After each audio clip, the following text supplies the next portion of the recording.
Hello there, and welcome to Star Wars Warts and All podcast, where we talk about all the stuff we love about Star Wars, warts and all. My name is Will. Joining me again are my good friends Ben. Hello. Bill. Hi. And Chris. I'm half man, half machine. Okay, that's not what I thought, so I decided to start guessing what line Chris was going to go Well, yeah, with. you shouldn't have said that ahead of time, because now I'm just going to pick the most obscure random thing. Obscure, pointless. Was that from the episode? Yeah, it was, can't think of his name from News Radio. News Radio. Stephen Root. That's what I know him from the most. It's from Office Space. No. Come on, man. And dodgeball. And Dodgeball a lot of says things, shit. actually. Yeah, well, yeah. Anyway, charge up your cybernetic implants and polish your shiny speeder, because we are talking about Book of Boba Fett, Chapter 3, The Streets of Mos Espa. Almost forgot the name of the episode there.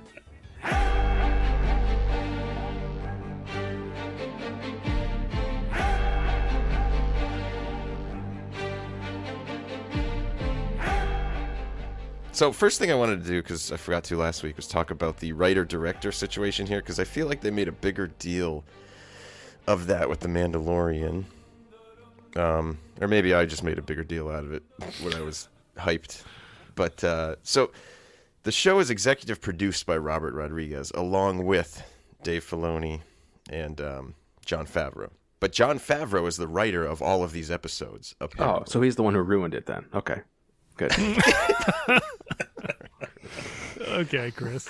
Really laying the sarcasm heavy. Wait, so he has written every episode so far, though? Apparently, yeah. Jon Favreau wrote the whole series. Oh, okay. And the directors thus far have been Robert Rodriguez for episode 1, and then for this one, chapter 3. And the one in the middle, I didn't write it down. Oh, no. Oh, God. Edit it in with a different voice. So, After the fact. Mr. Black. No, it's a female director, Steph Green. That's her name. Who's got a lot of... That's close. She's got a lot of TV credits. And she's like, I think she's Oscar and Emmy nominated too. It doesn't matter. I'm talking about the last episode. But anyway, this episode is directed by Robert Rodriguez. He's most famous to me for Sin City, which is easily my favorite movie he's ever done. Oh, yeah, that's right. That I've seen, at least. I enjoyed the Mariachi trilogy. Oh, sure. Yeah. Desperado. yeah. And Oh, he did that too? Oh, okay. Yeah. Yeah. He's like really all over the place. He'll do those types of movies that could be like, violent and Weird. weird, always little weird. bit, Yeah, a I little guess bit, they're always yeah. weird. But then he's also, did you guys know he's the writer-director of the Spy Kids movies? Did you know that? Yes. Yeah. Yeah, I did. What? That might come up again as we go through this episode. I might mention that again a few times. Okay. but we'll see. I don't know why, but yeah. So let's get into the actual show Yeah. here. Spoilers for Chapter 3. Stop it. Yes, thank you. Bill is the spoiler alarm, apparently. Chris hates this for some reason, so I'm going to do it every time. So it opens up with what's the name of the Matt Berry droid? 8D8 or something like that?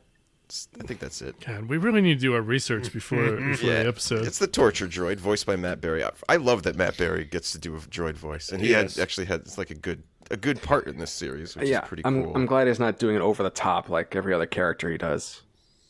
Well- Exaggerating his voice and all that. But, That's just his voice. That's his voice. wow. Yeah. Yeah. He's like just an exaggerated British accent. That's what he does. That's what he sounds like in his band, too. Yeah, it is 8D8, just so you know. There we go. First thing I want to mention is that it opens up with what I think was a joke that I just didn't get. Do you guys know what I'm talking about? He has that Yeah, line when- about... Who should not be named. Yeah. And he says, Jabba the Hutt, and he's like, he can't hurt you. And he says something about, like, he didn't want him to feel threatened, and now he does feel insulted. Like, They might have mentioned something like that in a previous episode. I don't remember all the way, but... It is almost like, so we'll find out later, like there's a lot of people that don't respect Boba Fett. It's almost like the droid doesn't fully yet either. Maybe Right. that's what the joke was. Yeah, so after watching it 3 times, I really wanted to get this joke. So I didn't. I think the point of it was Boba Fett is worried that the droid feels threatened because he's just a lowly, pathetic droid. But then the droid's like, no, I thought you felt threatened. Right. Yeah. And then he's like, oh, well, geez. That shows what you think of me. Like, I guess that was it. Really had to reach for that one. So anyway, I was laughing my butt off on the floor and slapping my knees once I figured it out. I can tell you that much. Okay. So then we get a really helpful rundown of what the situation is with the 3 different alien house families that have kind of split up the capital city of Mos Espa, basically because after Jabba the Hutt died, Bib Fortuna couldn't handle it on his own. He had to kind of like divide the power up. Right? Did I get that right? Yeah, there's a power vacuum. Right, the power vacuum. Yeah. Yeah, he said something about he didn't have the power that Jabba had, so he relied on like very weak alliances with different factions or whatever. Did anybody else at this moment think, why didn't they do this weeks ago? This whole briefing thing. If the droid just knew this. How about I feel like at that point Boba Fett was more thinking he could just rule based on his name alone as opposed to, intimidation or anything like that. You're probably right. It's just, overconfidence kind of thing. Yeah, and now that he's actually sitting down and like, okay, people don't know who I am or don't care. We need to figure this out now. Right. And how much time has really passed in the present day, quote unquote, since the series began? Because second episode didn't have a whole lot of, present timeline story involved. So it really only could have been like a couple days since he's taken over the palace. Yeah. I would assume it has only been a few days. So now the other big, I guess, revelation we get out of this is really the mayor of Mos Espa kind of holds all the cards now. Like he has gotten filthy rich off of this arrangement. Right. And which obviously comes up later. And again, and then we get, as Chris already alluded to, the watermonger. What was his name? Did anybody catch his name? Lortha Peel. Yeah, Lortha Peel. He does have a name. I have a feeling he's going to come back. Where we might see him again. Totally. I think he's going to. Well, we'll see. We'll talk about the Pikes later, but I think he's going to come back in league with them. Right, and not just because he's a guy that you recognize as an actor. I think he's going to have a bone to pick. He wants his price gouged water. Yeah. So then we see, just how taken advantage of the people of Mos Espa are with the group of. Do they have a name actually? The street youths that he. Street youths. Let's go with street youths. I think they each individually have a name, but I'm sure they do. Yeah, I'm sure it's somewhere. I don't know if they have like a gang name or anything like that. Gang name. Okay, I heard you wrong at first. I was gonna have to edit that out. That's rude, Ben. Don't be so rude. I think it was like lag in the. Okay. I'll just sound like an idiot when we listen back. But yeah, it's kind of an interesting. I mean, I guess the point is to show that Boba is, respectfully, obviously, ruling. And he's kind of willing to give back, I guess. Yeah, it kind of struck me almost like a quest in like Knights of the Old Republic or some sort of RPG where like, oh, you're sent off to do this thing, and then once you talk to the people you're supposed to take care of, they're like, no, we're only doing this to save our family or whatever. And then you make a decision. Are you going to do the the quote unquote light side way or the dark side way? Yeah, and your reputation changes based on it. So that's a good analogy. Because it is. It just clearly shows. Okay, Boba Fett is a good guy. Because I brought that up in the first episode. Like, what's his allegiance here? Can we call him a good guy or a bad guy? An anti-hero? What is he? And this is becoming pretty clear that he's a good man. You said your kids asked you that, right? Well, I was watching it again today, and my kid came over and was like, "Who's that?" I'm like, "Boba Fett." She's like, "Is he a good guy?" I'm like, "Yes, yes, he is." He is now. Definitively, yes, I think. Yeah. So let's talk now, I guess, about the look of these guys, because I know there's a lot of internet hate being thrown their way. I mean, not their way. It's not them. It's not the actors or the characters. Is the internet hate on the like cyborgness of them, or the 80s look of them, or the bikes? I think it's mostly on the bikes. Yeah, I would say. Honestly, the biggest complaint that the one that I have the most, I don't know, the one that I agree with the most is just the fact that they look too clean for Tatooine. Right. That's we're going to take to the streets. Too clean for Tatooine. Too clean for Tatooine. But that's kind of it. Like, it's the lived-in universe, obviously, of Star Wars. Yeah. But and they just don't. They look too spick and span and polished. If the idea was to go with the, 60s mod subculture from London, somebody put it in the notes, but yeah, that's immediately what I went to. And I'm not an expert by any means, but their whole thing was, clean, sharp looks, foreign style clothing, foreign style scooters. It's just to a T. Yeah. They like modified out the wazoo, extra mirrors and whatnot. Like the girl had like 30 different mirrors and everything. Right. It's like, I think it was 6 on each side. Whatever. Yeah, it's like spot on as a reference to that sort of thing. And if people don't like that, whatever. But Star Wars is all about bringing in these references. Star Wars is a Western. It's a samurai. It's World War II. It's horror. It's apparently also everything. 60s mod culture. So you can't. Yeah, cyberpunk. That's all really interesting. Actually, I didn't know about that whole 60s mod culture thing. And I think, Bill, that's the problem. A lot of people, myself included, wasn't really aware. And once I saw it, I was like, oh, okay, well, that makes a lot of sense, because it also kind of makes you think of like American Graffiti, George Lucas's first film, and that whole kind of like American street racing culture, Mm-hmm. Well, it's like poetry. It rhymes. Mm-hmm. Yeah. I wanted to bring up something too. So yeah, I was gonna have this whole thing where I was like, oh, I really didn't like this, but I've convinced myself that I was wrong, and Chris just convinced me even more that I was wrong. But I actually read an article. We never do this. We never actually like quote articles, but I read an article right before, and it's from Vice, so it's like a legit. I feel like Vice is a legit internet outlet. Not known articles. for like clickbait. Exactly. But it was, and I'll put the link in somewhere so I can credit it. But it was, why are people so mad about these Star Wars Vespas in the Book of Boba Fett? They're basically, just to paraphrase, like, talking about how Star Wars is a huge galaxy and there's all different kinds of stuff everywhere. We haven't seen everything from every planet. And at the end it says, like, if your imagination is so limited that seems like an impossibility, then maybe Star Wars isn't the problem.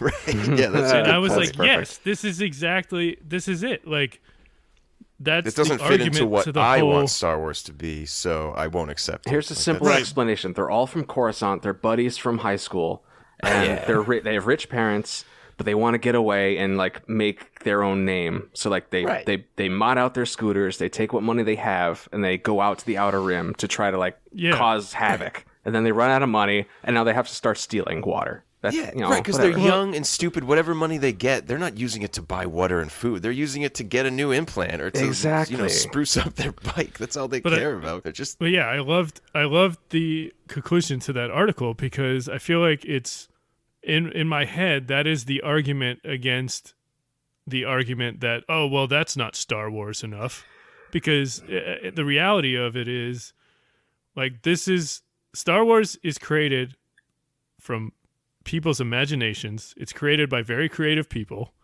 and like, who's to say that this doesn't make sense? Right. No one. Yeah. So yeah, when I first watched the episode, I was like, I don't think I like this. This is weird. Well, you know what? That's fine too, though. It's okay not to like something. Well, yeah. Sure.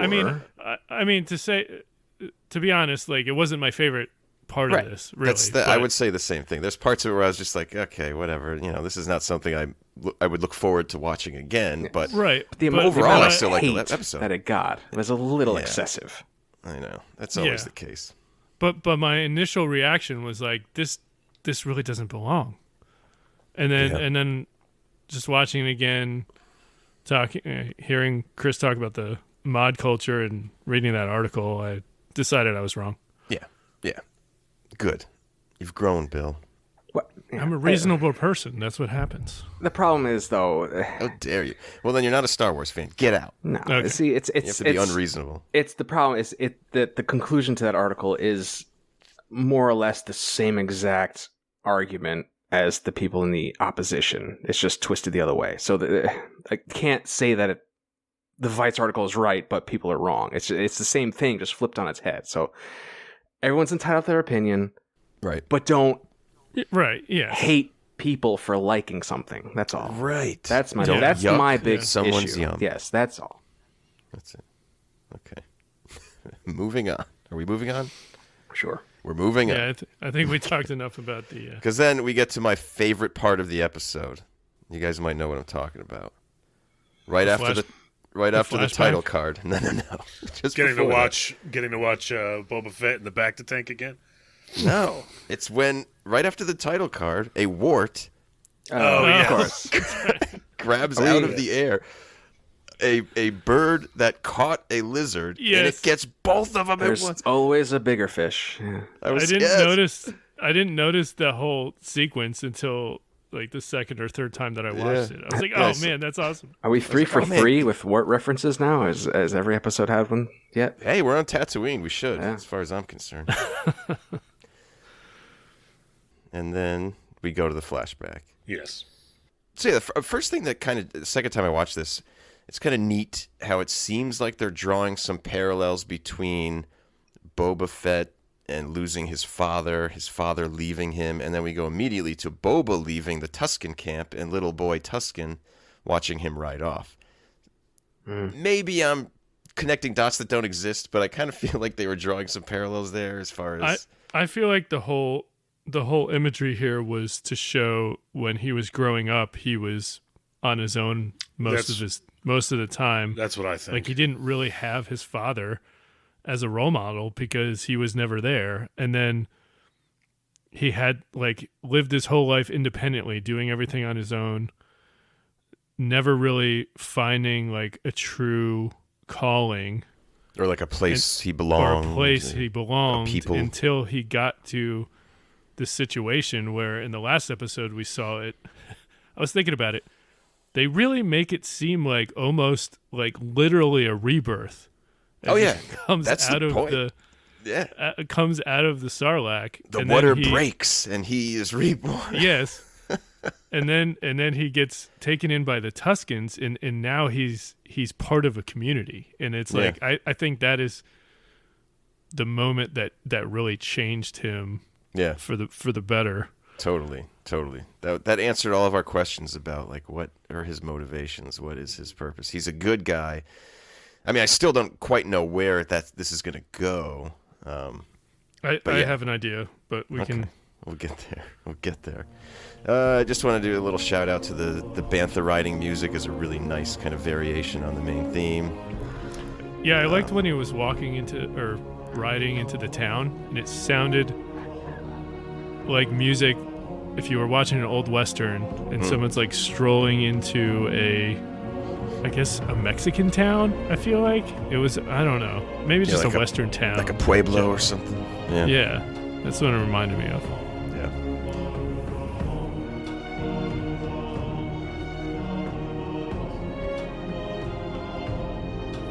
It's nice to see that they continue on with Boba's love of animals, like they did with him when he knocked out the massive dog in the first one.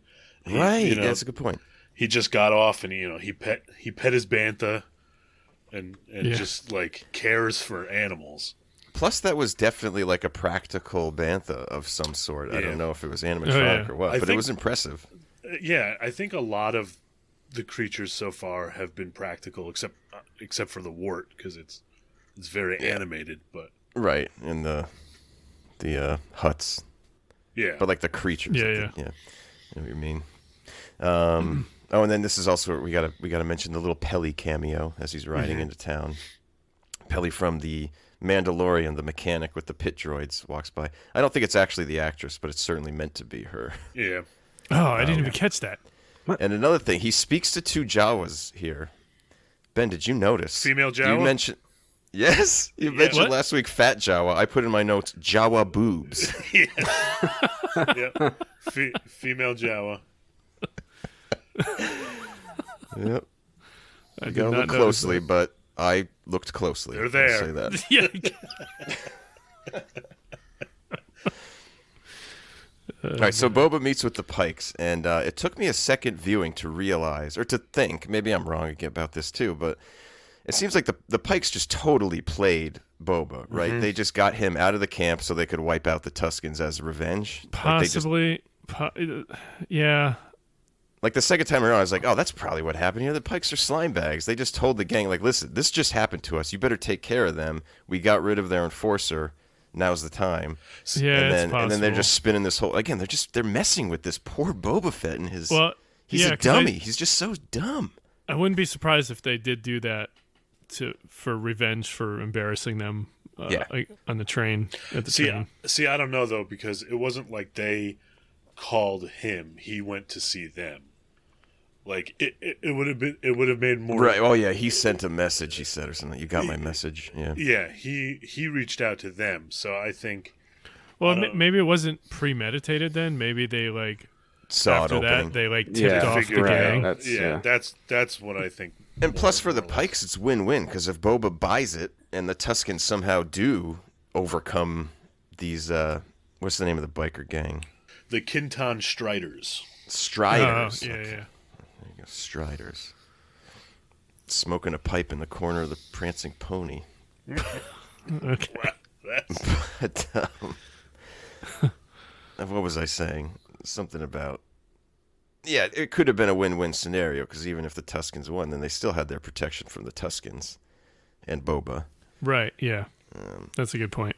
But they could just be holding a grudge. That could be why they're moving in now on Tatooine, which we'll get to. But that's kind of where my head's at. The Pikes are just PO'd, and they have zero faith in Boba Fett's abilities to lead. Yeah. All right, so then sad news. We return to the camp, and there isn't much of a camp left. Yeah.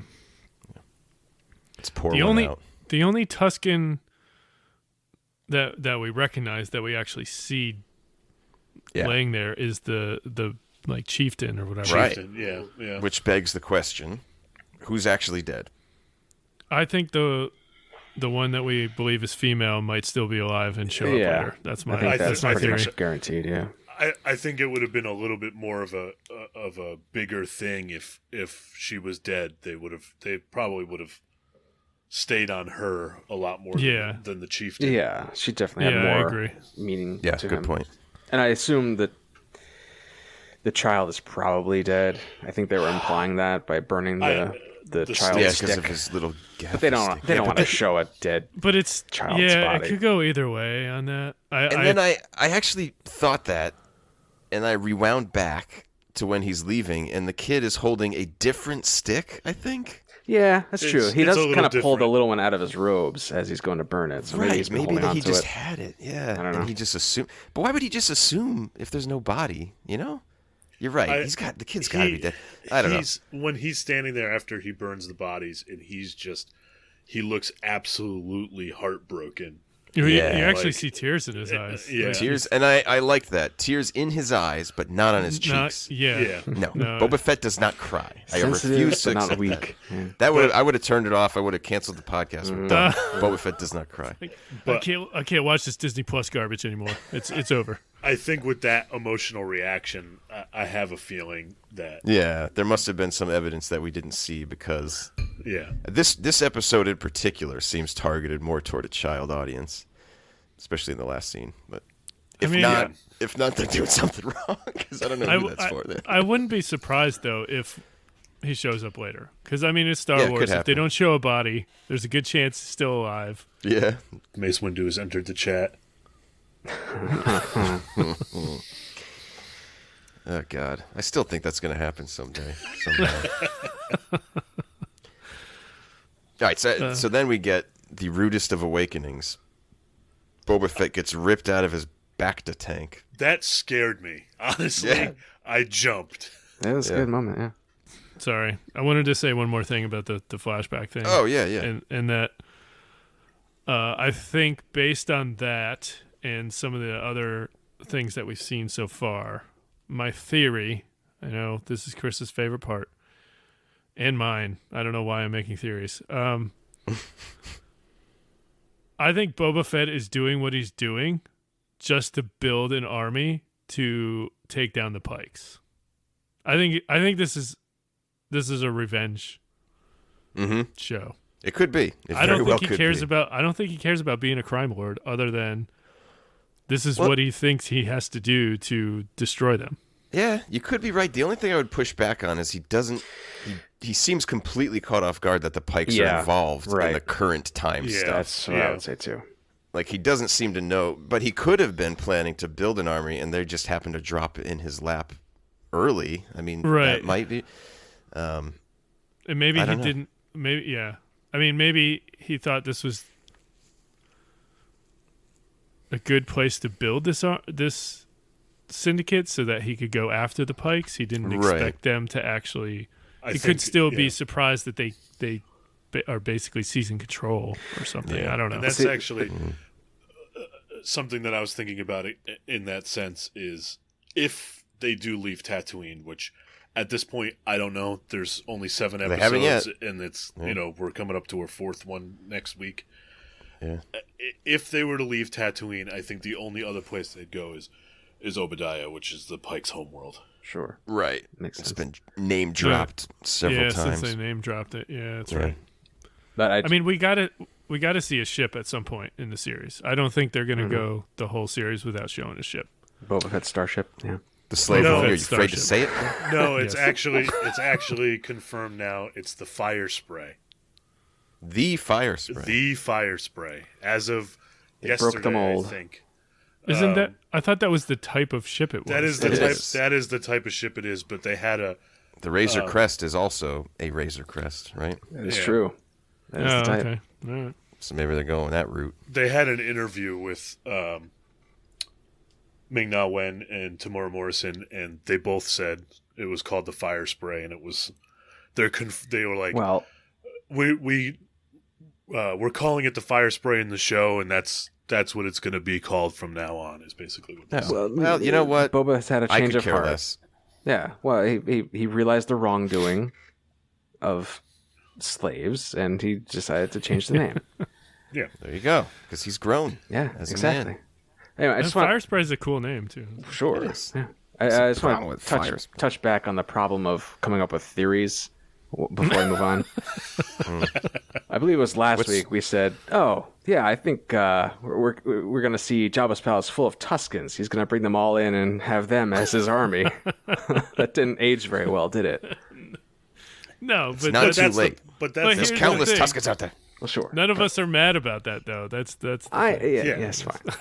just want to point that out. That's all. And yeah, that's the thing. They keep talking about all these other tribes. Boba Fett's going to be the one to unite all the tribes on Tatooine. Sounds a lot could like be. Dune to me. Could be. Bring back the oceans. Yeah. Also, yeah. I haven't that finished is They it something. have been, beating you over the head with that. Yes. That has They been keep mentioned talking about multiple that. I'm times. telling you, High Republic is going to have an ocean planet Tatooine. Really? Yeah, 'cause Telling you know it's what? gonna We- happen. So We talked about this last time, Chris, and keep your science out of my Star Wars. It doesn't matter. that's fine. If they have a plausible explanation, I'm all for it. It could They be are- a super weapon. They're A doubling force super and that's weapon. fine. tripling down on this. Dark I side think- power. That did. yes. If it's not just I like think- two suns burned up water away. Okay, whatever. think They something- yeah. they brought us an extra sun in. It used to be only one sun, but somebody towed one in. Next High Republic book, you just have Avar Chris say, somehow Tatooine has turned to desert. Well, no. See, the thing Done. is, There it is. the next, Done. There's the That's all you tie-in. need. well, the next phase is Somehow. going to be a prequel, so that's extra time to build in. So maybe Yeah, it will happen exactly. in the phase 2, which is going to be 150 years before phase 1, which is already There you 200 go. years Exactly. before. So There you go. it's See? a little, it's a little more plausible. We'll say. At first I thought, it would have had to have been a long time ago in the sense that, these people adapted so quickly to build, cities and stuff like that on the desert and figure out moisture evaporators and stuff like that. But the fact that they keep bringing it up, even the watermonger guy was like, oh, when this used to be all oceans and stuff like that. Yeah, he really wanted to get into it. And they're like, okay, no. Yeah, right. Because we got to say that in the High Republic. Don't say it. It feels like now it feels like it's definitely happened a lot sooner than like the old Republic era of like 10,000 years before. They basically tripled down on it. Tripled down on it in this episode. Down on it, Bill. Come on, get it right. Tripled down. But remember, it's probably not going to happen at the end of this because Rey does go back to Tatooine at the end of Rise of Skywalker. It's still a desert. Maybe you know what I'm waiting for? Okay, Avatar 2 is rumored to be set underwater. Someone's going to go diving on Pandora and find Luke and Leia's lightsabers under the ocean. Pandora is Tatooine. Okay, unless this ends with Mos Espa becoming ocean again or something like that. Just a small area of Tatooine. That little crater, the whole crater is going to be full of water. It's going to fill it with water. Okay, we ready to move on? Yes. Black Chrysanthemum attacks. Yeah. In a big way. Literally, because he's large. He's huge. He's quite unstoppable. Terrifying to see a Wookiee uninhibited just fighting. Yeah, he's great. They did a great job with him. The guy they got to play him, awesome. He's got the right eyes to be a Wookiee, I guess. I don't know. Something about his eyes really sell it. I don't know. And he like swats Boba across the room at one point. He's not afraid to bite people, which I'm pretty sure is frowned upon in Wookiee culture. Yeah. I gotta imagine. But he doesn't care. He's biting left and right. And then he's got those like brass knuckles that are also electrified. Of course. Yeah, they gotta be. Does he have that in the comic? I feel like that's probably something that I don't know that we've ever seen him glow like that. Yeah, I don't think we've. He has them, but I don't think they've ever used them. And to go into that whole thing, we're just watching him fight and just being this hulking menace. For some reason, just watching him do that, it made me think of the Predator from the Predators movie, and it turns out the guy who plays him plays one of the Predators in Predators. Oh, in Predator. Huh. Yeah. Huh. He's the one I trivia. Yeah. Did Robert Rodriguez have something to do with Predators also? Or am I just totally making it up? Let's see. I don't think so. No. No, he produced. He was listed as a producer apparently. Yeah. Oh yeah, you're right. Yeah, there it is. I feel like this showed how much of a badass Boba Fett is, even though he gets beaten. Like he takes a punch to the face several times from those knuckles. Yeah, and keeps going. Like he's Star a beast. Wars. It is what it is. You just got. No, I know, but there's no concussions and stuff. It's the back does giving him extra strength. The part that was like, oh, what's gonna happen? Is somebody gonna save him?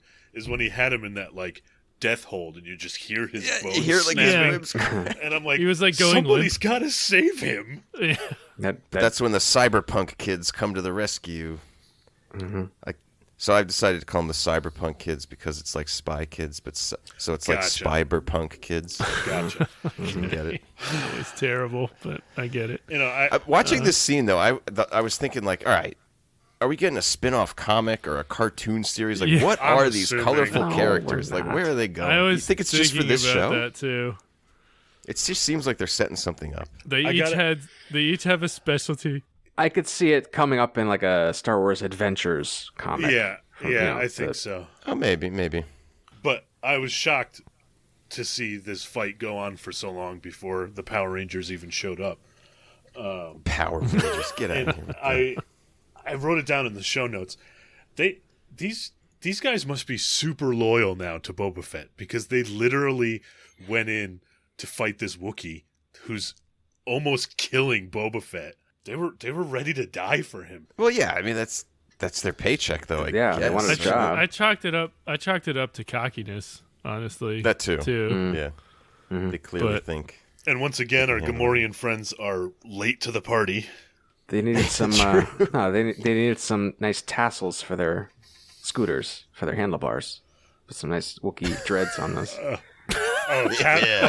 For them. I thought you were talking about the Gamorreans getting tassels. That's a completely different story. The Gamorreans were late, but also they did the most damage. I feel like that one got him pretty good with his sword.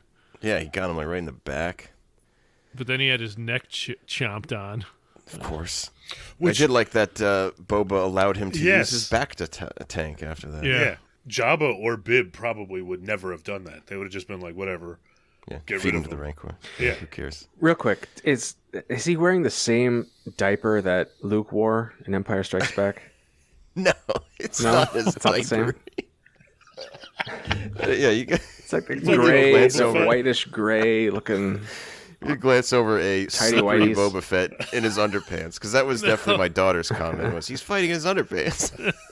Slippery. No, Boba Fett. they were like boxer briefs or something. Okay. It wasn't a diaper. Yeah.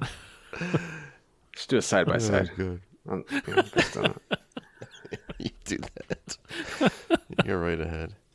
Ben, I wanted to mention this because I know you were pointing out like the daimyo samurai kind of references. In the next scene when Boba's sitting at the head of the table with that robe on, very kimono looking, like it just totally gave those vibes again, which I love. He sends the server droid out on patrol. Right, yeah. It's like, you're all I got. Go ahead. Go patrol. and then the twins arrive, having just sent Black Chrysanthemum. Yeah, they locked up Black Chrysanthemum. Right, I think it's an important point that they did not win. No one, like, Black Chrysanthemum pretty much won this fight. He won that. Yeah, the only reason they survived was Fennec shows up to drop him into the Rancor. Yeah, he happened to stand on the wrong 2 foot by 2 foot square. So yeah, this was kind of a neat twist. It turns out the Hutts didn't matter all along. It was tied into the flashbacks, as we assumed it would be, because the Pikes are behind everything, basically. Or they're going to be the big bad. Are they? Because they didn't mention who the syndicate was. The Hutts, the twins were just like, it's promised to a different group, and one that we don't want to get to war with. Are the Pikes big enough to go to war with the Hutts? I would think so. With all the spice money, probably. Yeah. I was thinking about this, and I was thinking that at first that they were running because they were afraid of something, but then I watched it again. I was like, they're not. Why would the Hutts be afraid of the Pikes?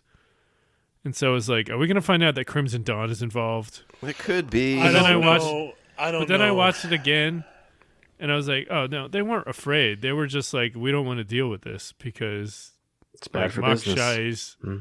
Mok Shai's already like sold the whole city to the Pikes, and we're just not gonna. We just don't want to deal with this. The twins thought this was going to be easy pickings. They got to take out this one guy, right? And Tatooine is theirs. They get it back, but then they realize it's going to be a lot more effort. They're like, nope, back to getting drunk and fat on Nal Hutta for us. Yeah. I because thought Boba mentions that in the last episode. Like they're too busy with the debaucheries of Nal Hutta to right. Yeah. So they were probably like, you know what, that sounds like more fun.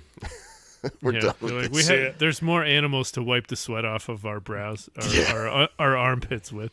Or we may not even have to worry about sweat on Nal Hutta. It's not as. I see it. I saw it as them being like, we don't want to go to war with the Pikes, but I think that's because the Pikes have a bigger syndicate as well. I wouldn't say Crimson Dawn, but I'm thinking maybe. Well, the Pikes were always big, though. They were big in the Clone Wars. They were one of the syndicates that Maul. That's what I was saying. Recruited. They probably are teamed up with the Black Sun, and we're going to get like the Feline and stuff like that. Maybe that's how they'll end it. Yeah, it could be. They could be setting up for a Shadow of the Empire series. You know, we don't know what's going to happen at the end of this. Anything's possible still. Yeah. But is that Rancor gift a trick? Oh yeah. I had the same thought. Yeah. Is it a Trojan Rancor? I don't think so. I can't trust Danny Trejo. I don't know. I have in my notes, seeing the Rancor excited me. Seeing Danny Trejo excited me further. Well, it's Robert Rodriguez. He was bound to show up. He's like a Lucky Charm actor for that guy. So. Yeah. Yeah, I don't know where it's going with that. Either I way, think it's going to be cool. Like, I it's think just where cool it's going to see a is Boba Fett is going to ride a Rancor, and it's Yes. going to be freaking awesome. That's where it's going. It's going to be like a childhood action figure play scene. You got Boba Fett riding the Rancor in a battle, taking out bad guys. There's going to be a Funko Pop of him riding on a Absolutely. Rancor. And I'm going to get it. Yes. There will be a Lego set. There was most a guy. likely. There was a guy who came out a while ago, and he was. This was like 7 months ago, and he said he was a concept artist for the show, and he did a concept art of Boba Fett riding a Rancor and destroying a town. So, Okay, don't spoil with that garbage. well, it's a concept artist. Who knows? Well, that's what it's The in whole the end credits, Yeah. It's No, true. Be but legit. It may be this part where I was like, oh, Boba Fett is just out to kill the Pikes. Yeah, he just wants. He wants to ride a Rancor. to kill the He's like he got this Rancor, and he's like, wait a minute. Now I can ride a Rancor while I'm killing the Pikes. This is even better now. I see it. I see it as, again, more about his love affair for animals. Right. And- No, they do Well, yeah. lay that Well, on yeah. thick too. And One thing we skipped over, and we'll come back to the Rancor, but he sets Black Chrysanthemum free, and I'm wondering if we'll get like again. Maybe this is just me, but I'm he'll be thinking back. like spin-off comic, spin-off something with maybe an anti-hero Santi now Yeah, maybe. doing good because No, You think he'll show he'll back up in this series though? Yeah, maybe he'll be an show ally. up at On, the the end. finale. on Boba Fett's side. kind of like Mandalorian. Yeah, how like all these people Yeah, they he's met along building the way, his it's gonna army. come back Yeah. at the end. And That's save the day. what's that's kind of what I happening. was thinking. Yeah. Probably Yeah. right. Glad I called that guy. Right. So more with the Rancor. What else? It was we want to say nice here? to see the name drop of the Night Sisters riding them. Yeah, That's Oh, yeah. touch. that's some old EU stuff. Yeah, that made me think of the Force Unleashed. I feel like Yeah. there was a level with Night Sisters and Oh, It also was big. Star Wars It was also Galaxies. Galaxies. Yeah, it was big in Galaxies. And then that nice little homage to the Star Wars Holiday Special Boba Fett Yes! cartoon. he says, "I've ridden beasts 10 times its size." The Oh, only that's thing what I that could was. think of was in that Yeah. cartoon. He's riding that big like brontosaurus looking thing. Loch Ness monster with like a frog Yeah. tongue. Right. That's hilarious. Oh, and this I got to mention this. This is the line I thought Chris was going to use when the Matt Berry droid shows up and says, he says you're needed. I can't remember what he needs him for.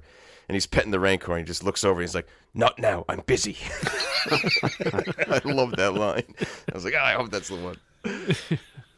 I feel bad for Danny Trejo's character, who's like, "Yeah, I'm gonna train this one. This one's gonna be mine." And then he's like, they'll imprint on the first human they see, and Boba Fett's like, "All right, that's gonna be me, not you." Right. Do we think that was the plan though? Like he was I gonna. guess. I don't know. Well, it makes me think back to the old Rancor keeper, whose name I believe is Malakili or something like that. Yeah, that sounds right. It's not, From sounds Return right. of the Jedi, who obviously he was heartbroken when the Rancor Yeah. died because it was like his dog, basically. Yeah. But then There I was wondered, did the Rancor imprint on him? Yeah. And that's like he was Yeah. the father. He did say Or the the first mother? human it sees, so I don't think they'd Yeah. imprint on a hut. Oh, interesting. Non- Rancors only identify humans Yes. as their parents. Bipedal things only, Yeah, not giant slugs. Interesting I thought it was. caveat. I thought it was interesting how they're going into all this like. Rancors are actually, they're emotionally complex creatures, and I they're just quite picture docile unless threatened. all this lore dump. I pictured like all these nerds all of a sudden jumping on Wikipedia to be the first to update the entry on Rancors. Like, yes. they imprint on humans, only humans. I gotta get that in there. It was nice Danny to see Trejo. that thing practical though. The Rancor. Yeah, totally looked like they just built this. It reminded me of the Triceratops scene from Jurassic Park, right? Was I the only one? Yeah, Yeah. a little bit. So they just pull an animatronic into the volume, and all of a sudden you've got a Rancor in Jabba's palace. I was really happy with that scene. And when they first showed the Rancor, I thought it was going to be what's its name from Bad Batch. Yeah. Moochie? God, what was it? Moochie. That's right. Yeah. That's what I thought it was going to be. And then they're like, no, this is a young one that hasn't seen anything yet. And I was like, oh, okay, it's not. It's not Right. him. A calf. Apparently, young Rancors are calves. I assumed Moochie was going to be the one in Return of the Jedi, but apparently it's not. It's not for some reason. Yeah. Well, all this stuff that we learned, and now in the Bad Batch, is Luke a bad person? Like, he kills that Rancor, and it's like, wait, they have feelings. Like, Well, everything has feelings. I guess. Do you, Chris? You're the only thing I wonder. If you keep an animal locked up and you just basically the only food it gets is prisoners and you It's just, people who drop through that hole in the ceiling. and you mistreat it as much as you possibly can, it's gonna eventually go bad. Yeah. All right, can we move on from the Rancor? Yes. There's probably more I could say. It's just, so it we're is a gonna good see, scene. We're going to see a lot more Rancor, so we can move on for now. He'll be back, as Danny Trejo said. He probably has a name too. I haven't looked it up yet. All right, so then they go to pay the mayor a little visit. That's what the droid came in to say, that the mayor was unavailable for at least the next 20 days. That's right. That's right. Yeah. So they force their way in again, and then we get the most hair-raising, exciting, edge-of-your-seat chase scene in the history of chase scenes, guys. I mean, come on. Stop it. Okay. Okay. So I didn't hate the bikes. I really didn't. I didn't hate the bikes. I was not a big fan of this scene because of how slow it was. Well, that's why I hate the bikes. Why are they? Because they were Vespas. They were Vespas. Yeah, they're like, scooter scooters don't equivalents. move very fast. Plus, If you turn the subtitles on before this chase scene happens, Yeah, no, there's I saw literally that. a line about how fast their bike is, and there's no faster. No, they bike. they were comparing. One of them's like, your bike's not faster than mine. They weren't saying they were really fast, though. I don't think so. The astromechs are faster than their bikes. Yeah. The rickshaw droid was faster than their bikes. no, we didn't make 'cause it they're across the Vespas. thing. Boba Fett was able to catch up to them the second the Major Domo crashes. No He one's has a riding a jetpack. Vespa. It's different. No one's riding a Vespa at 90 miles an Exactly. hour. Okay? Plus, they're in this like- city, crowded city, tight corners. And they, that speeder was huge. It was like a Cadillac driving through like back alleys. Yeah. It just, you know what the problem is, Chris? Like it just wasn't as exciting as they wanted it to be. I feel like that's All like right. they just didn't. They didn't pull it off in some respects, in my opinion. Fine. We did I did the math. I didn't time it perfectly, but say it was what? 2 minutes? It wasn't that long. It really wasn't. So, if you want to cancel your Disney Plus subscription for this 2 minute chase scene, It's not series ending. It's point not zero series two ending. cents Fine. of your subscription. I'm so sorry that you had to deal with that. But so I mentioned earlier that Robert Rodriguez directed this episode. Did you know that he directed the movie Spy Kids, the Spy Kids series? Were you aware of that? Yeah, the scene where they are riding their Vespas through the streets, and the two guys come out carrying the picture of Jabba's palace. That is and they a drove through. Ralph McQuarrie That Is it? painting. Yeah, it is. It Is is. it? So good. Yeah. Okay, all right. That's awesome. It is. You know what? But They always manage to. It's to just. pull It it was off. just perfect. It was just. Well, like, yeah, they had- I was waiting for some guy to come out with a big Pane of sheet glass or something. glass. Yeah. Okay, so here, this is the first time I watched it. I really didn't like it. It just felt out of place. It didn't feel right. But then the second time, it already started to grow on me because I was like, you know what? This is some George Lucas family-friendly, Exactly. silly Yeah. action. Yes, Yeah. yeah. It was. So, This was definitely you for the can't fault kids it. or for the Yeah. families. Like, and there were some. You know, they threw in some stuff. They had the rickshaw droid, the Bith, Yeah. the Bith passengers in the rickshaw. They had the painting, and then the Melu runs at the end. I thought was pretty funny. Mm-hmm. Those fruit that fell all Oh, over the yeah, Major yeah, Domo. yeah. Those are like, that's a deep cut. I feel like from Rebels. Yeah. They were They were always looking for Melurons. Yeah, the Hera, mango-looking fruit. I think liked them or something. They look like mangoes, sort of. That takedown at the end was pretty sweet. The way she went up the ramp and came down on top of him to take him out. Episode 1 pod racer reference. Say, a little bit. I was a little surprised that clunky thing could get up that incline, but she made it happen. Yeah, it's a Vespa. You know what the problem is with those things? I just remembered I have to iron my shirt for tomorrow. Oh man. Okay. They look like irons. No, but they're flat bottomed and they don't bank when they turn. So even they're going relatively slow, but they don't even look fast because they're just always perfectly upright. It looks like a ride vehicle at Disney World. They're supposed to look like scooters, like Vespa scooters, which are not. I get it, but it just looks weird. Doesn't it look? It just looks weird. That's it. No, I had no problem with it. I don't know. The first time I saw it, I had no problem. I'm sorry. For me, I didn't care about anything else except for those just like way high up in the air handlebars. That bothered me for some reason. I don't know what it is. It just bothered me. And then the guy with the eye thing, like he does a cool like bank thing, like Tom Cruise in Mission Impossible 2. Under the falling tower thing. And then he like hops up and like does a wall ride. That looks pretty cool. But then the rest of the time they're just like flat, moving, never banking. It's just, I don't know.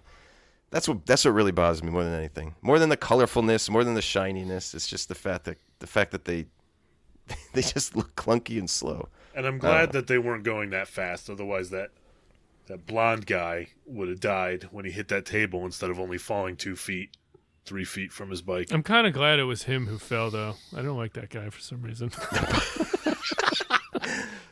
think it's his face. I don't know. You know what confused me about whatever? I don't want to. I liked the episode a lot. Okay, I'm not trying to. Yes, it was a good episode. I mean, it was. I did find it, when I rewatched it, I noticed that there were actually 7 of those cyberpunk kids, and then only 4 of them are. But then they only ever showed them 4, and it was a different 4 fighting Black Chrysanthemum, or 2 of them were different, and then they swapped them out. Yeah, because there was that other woman who was in the fight scene. Yeah, and it was a different dude too. The guy with the spinny rope wasn't the guy. Oh yeah, that's right. Yeah. But anyway, all right. So we're basically at the end here. Warts and all. Boba drops after that long chase scene. Boba just drops down on his jetpack, which he could have done the whole time. I feel. Yeah, I was thinking that too.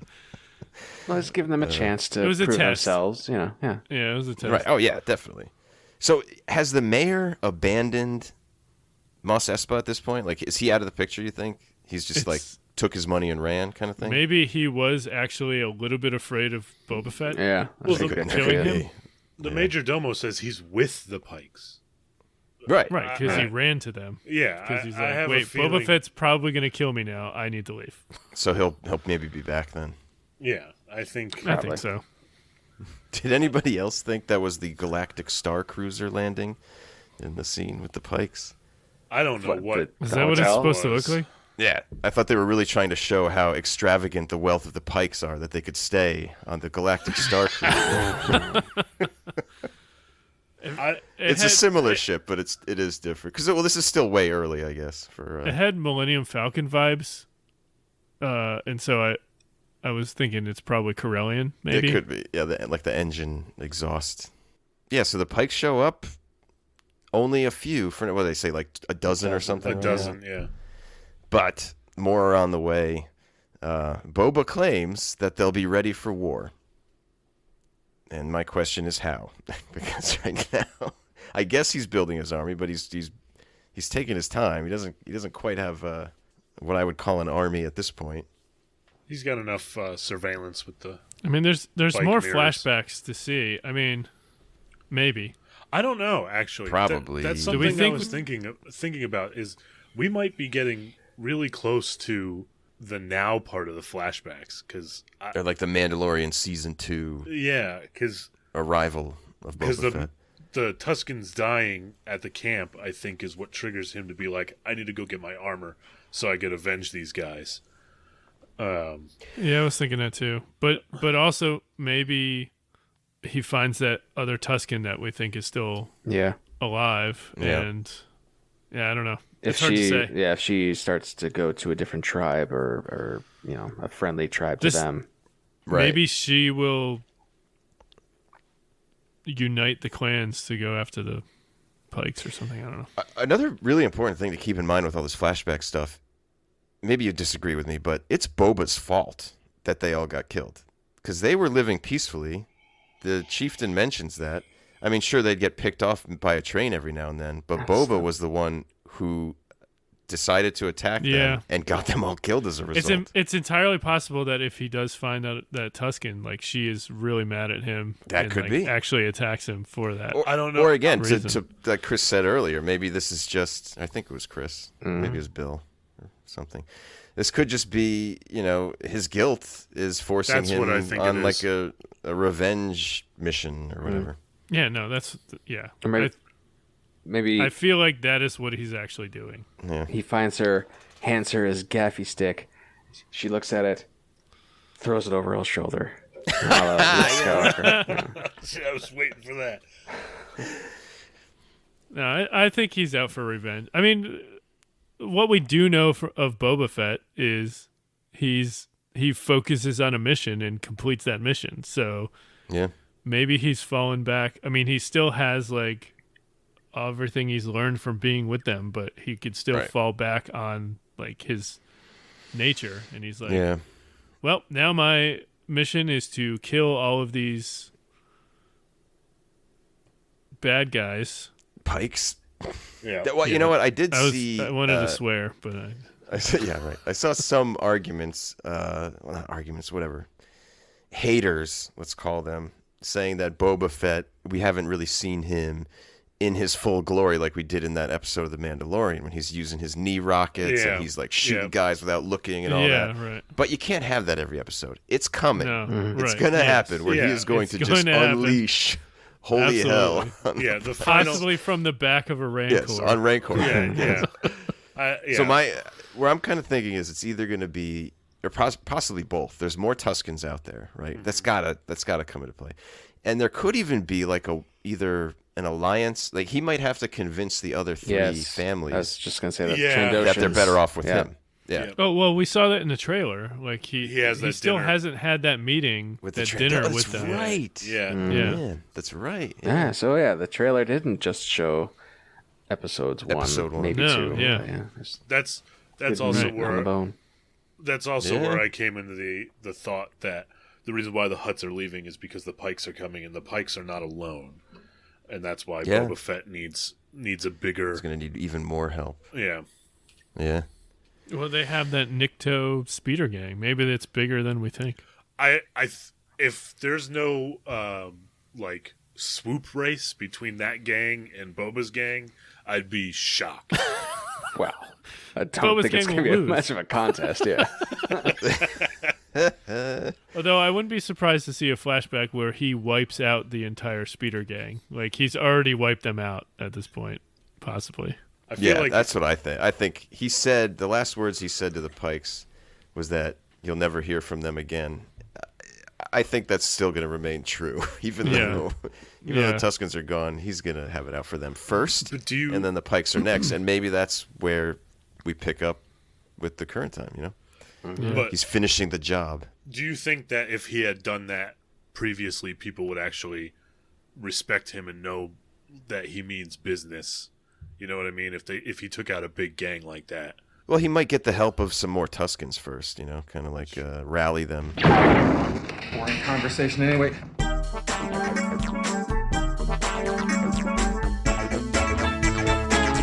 I just thought of this right now. In the flashbacks, Boba's having a meeting with the Pikes, and the Pikes seem heavily involved in this whole freight operation on Tatooine.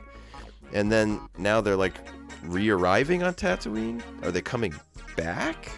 Or maybe that's a flashback. Maybe he already ran them out.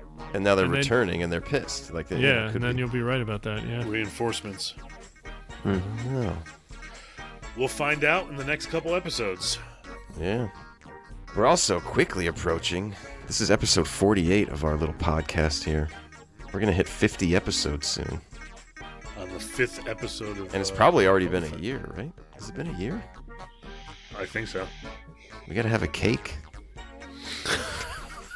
And eat it while we're recording. Yeah. They'll take videos of us eating cake and then post it. Theater of the mind. Are we really eating cake? You'll never know. But you're going to hear us chewing loudly all episode long. ASMR cake eating. Good God. Sounds like my nightmare. What else is there to say? Send us birthday wishes on Instagram and Twitter. Yeah. At Warts and All. Thanks for listening. Maybe. You're welcome. What are you waiting for, Bill? Everyone is watching, waiting for me to make the next move. Mm-hmm.